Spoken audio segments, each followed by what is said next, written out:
Good morning mga kabarbers. It's Johnny A. Sa ating pagbabalik sa ating pagbablog. Ayan mga kabarbers, alas 8 ng umaga. Masyadong tahimik ang aming barangay dito. Ngayon po ay araw ng Lunes. Ayan. Kanina nagising tayo maaga at dumaan tayo doon sa highway, ay umiba tayo ng daan kasi nga nang huli yung mga kaibigan natin, mga SPG. May mga dumaan doon sa Tuato kanina, halos dumiretso, hindi nila napansin na may mga SPG na nanghuhuli doon. Tama lang yon na manghuli. Mga kabarbers, yung wala mga papeles andon, sinakay nila lahat, ang dami. Tayo umiba ng kalsdaan dahil hindi nga tayo naka-helmet, at saka yung ating motor na ito, kasi ang dala natin itong motor natin mga kabarbers is ilang taon ko nang hindi na-renew. Kasi yung papel niya is nabasa, hindi ko na mahanap yung ibang mga papeles. Kaya hindi ko na na-renew. Saka isa pa rin, wala tayong pang-renew. Ayan, yun ay intro pala mga kabarbers, hindi yun ang ating topic. Balita ko rin sa inyo kung bakit tahimik.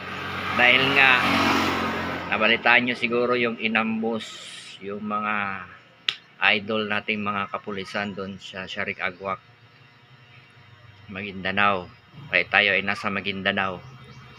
Kaya kung bakit may kaninang umaga, para siguro peace tawag dito, para alamin kung sinong may kasalanan doon. Kaya sila ay nag-checkpoint. Ayan.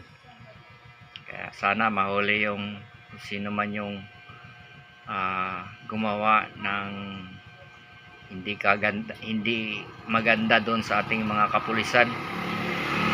Mga kapulisan natin, mga kabarbers, is idol natin yung mga yan. Yan yung gumagawa ng kabutihan. Ngayon nga ay wala pa tayong customer. Ayan. Pero naglinis tayo dito kanina. Ayan, linis na. Tsaka sikat ng araw, grabe. Alas 8 pa lang, grabe na ang tirik ng araw. Grabe ang tirik ng araw. Ayan, tirik na tirik ang araw, grabe. Semana Santa na talaga. Lunes Santo ngayon eh. Kaya pumunta lang tayo dito sa barbershop, baka sakaling merong magpagupit.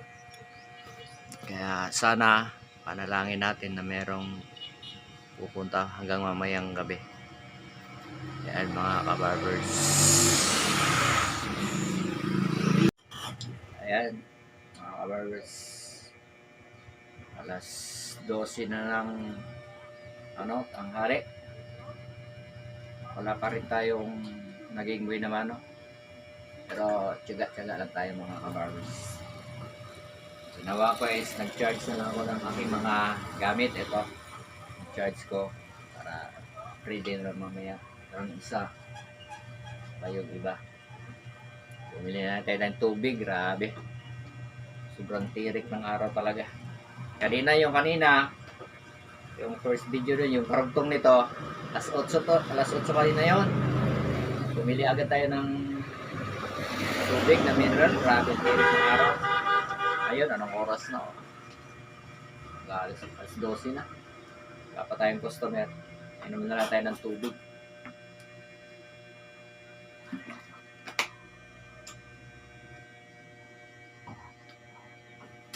Kaya, ayan mga hours. Antay-antay lang tayo hanggang mamaya. Yeah.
Tayong kalayan, kapag tayong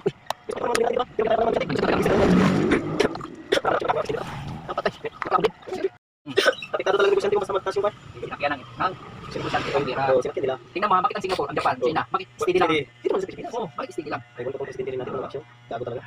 Tignan niya, nahirapan na ganyan yung mga tao. Wala pang aksyon. Tapos sabihin pa na walang krisis sa gasolina, sa Ganun. ng Oo. punta ka sa mga gasolinahan. Pinagpili ko naman ang gagawin. Magawa na photo na natin. Wala sa ayos talaga yung takong gagawin natin yun. Adik talaga. Ayaw uminin no? Hmm? Ayaw uminin ng mga ano niya, bataan. So, wala tayong magawa. Kasi kung makapit mo sila, malaki yung makukuha nila. Oo. Siyempre, yan, nasa ano yan, nasa tawag dito. Kasi nasa gobyerno eh. Hmm. Maliit taklob ang Pero pag matapos termino niya, mga mananong Duterte, wasak na siya dyan. dami. Daming kaso yan. Sigurado yan lahat ng mga alala niya yan.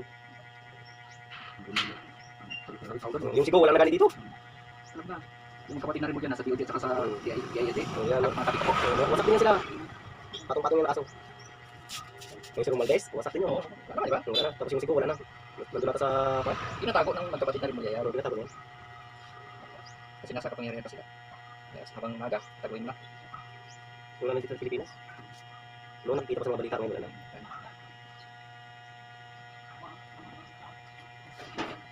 Hindi lang tayo, natawag tayo, 2026, 2028. Meron, natawag tayo, ito napag na rin. Hirap. Nagkamali tayo eh. Ang mali si Sara, ba't kasi presidente ang takbo niya dati? Ba't siya nagpapaba ng vice? Ayun yan. Yun yung mali niya. Hindi man siya in-endorse ni Digong. Hmm. In-endorse ni Digong kasi alam niya di ba na adik. Eh, naano nga na, ano si Sara kaya rin. Ako, yung presidente, yung vice kami. Kay Amy. Ayan. Tulungan mo yung kapatid ko. Pero grabe ni Amy, no? Hindi kontra yung kapatid niya, no? Ha? Si Amy Marcos, bakit kontra niya rin yung kapatid niya? Ayun naman yan. ano? Mali. Ano naman yan. Kaya ang inaano niya yung kapatid na rin dyan. Si Romualdez. Kasi yun ang nag-utos sa parang Pinaututok na rin wala na sa ayos yung kanya, takbo. Bangka. ito naman si Salgo, kata naman pati yung Oo. mga pinsan niya. Hmm. Ganun. Halata naman na magamit, ayaw pang aminin. Lato yan sila. Kaya isa. Sa yun mo talaga. Isa. Mas pati pala. Maganda nung kabataan niya yun ba? Ngayon, paging kumanda sa bisyo niya. Ito kaya ma. Karon ito ba? Ano nito? Ito. Nagit yan eh. Kami sa libo.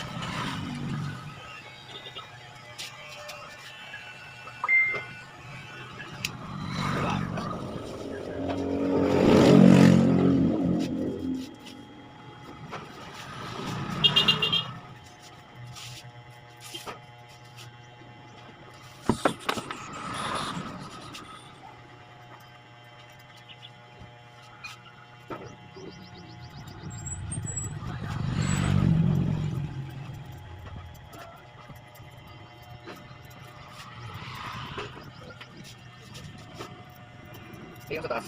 Hindi lang. Ay, slash mo na. Slash. Manipis man. Ako hindi lang ako sa Isang buko. Wala si Madya? Wala.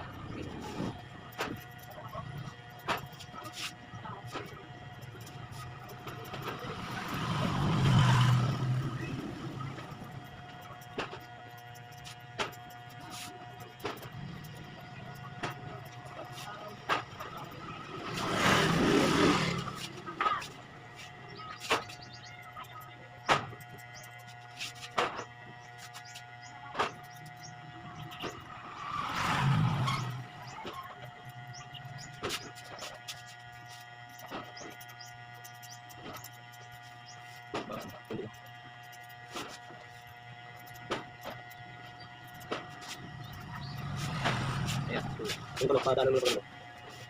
Tulog. Kabiglang mo na.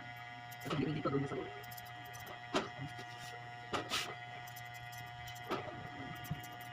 Gusto ko lang natin ganyan. Pati kaya ba? Dito yan. Pero kung grabe basta niyan, maglabas sa akin, nagunting ko ah. Hindi, naipit yan. Oo, naipit. Ganyan.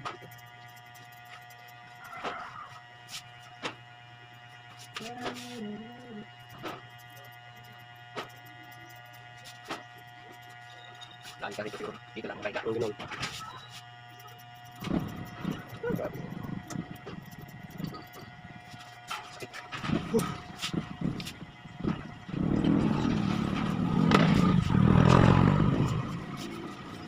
Uy, Grabe ka rin. Parang natok. Sa init.